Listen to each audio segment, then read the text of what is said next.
We cannot leave a quarter of Hamas's terrorist battalions intact.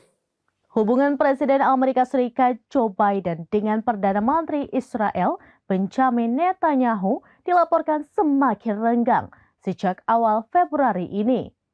Terlebih ketidakpatuhan Israel terhadap hukum internasional membuat Amerika Serikat tak segan-segan memberikan ancaman.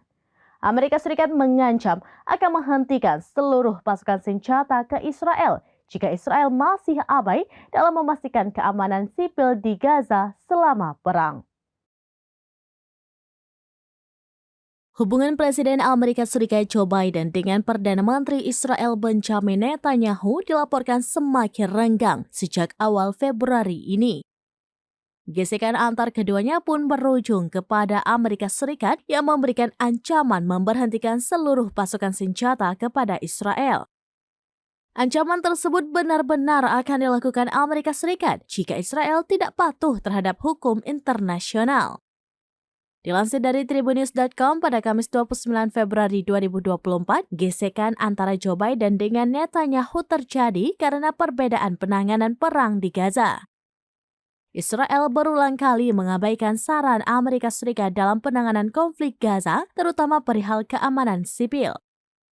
Bahkan Netanyahu secara terbuka menentang Joe Biden yang berharap gencatan senjata pada 4 Maret 2024 lalu. Meski membantah Biden, Netanyahu masih mendelusi bahwa mayoritas warga Amerika Serikat mendukung Israel untuk melanjutkan agresi di jalur Gaza. Melihat tindakan tersebut, pemerintahan Biden kini memberikan Israel tenggat waktu untuk menandatangani surat komitmen terhadap hukum internasional ketika menggunakan senjata Amerika Serikat. Menurut para pejabat Amerika Serikat dan Israel, batas waktu ini akan berakhir pada pertengahan Maret nanti. Tenggat waktu itu juga termasuk batas bagi Israel untuk segera mengizinkan bantuan kemanusiaan ke jalur Gaza. Konsekuensi jika Israel tidak mematuhi hal itu, maka Amerika Serikat akan menghentikan seluruh pasukan senjatanya ke Israel.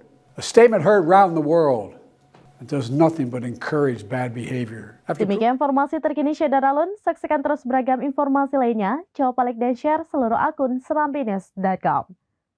Download Tribun X sekarang. Menghadirkan lokal menjadi Indonesia.